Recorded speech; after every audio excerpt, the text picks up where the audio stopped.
ناظرین، آپ دیکھ رہے ہیں ہمارا چینل علم کی بہار اور میں ہوں آپ کا ہوسٹ علی۔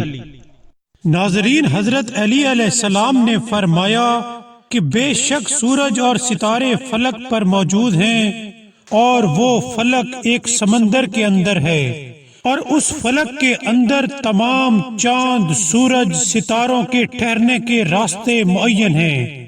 فلک پر اللہ تعالیٰ نے ایک ایسا فرشتہ معین کیا ہے جس کے ماتحت 70,000 ملائکہ ہیں، اور یہ ملائکہ چاند، سورج، ستاروں کو ان کے مقرر کردہ راستوں پر چلاتے ہیں۔ پس جب بندوں کے گناہ زیادہ ہو جاتے ہیں اور اللہ تعالیٰ چاہتا ہے کہ ان کو تنبیہ کرے تو اللہ تعالیٰ حکم کرتا ہے کہ ان فرشتوں کے کاموں کو تبدیل کر دیا جائے، جس کے نتیجے میں چاند اور سورج سمندر کے اندر چلے جاتے ہیں اور ان کی روشنی ماند پڑ جاتی ہے، اور اس طرح سورج اور چاند گرہن ہو جاتا ہے۔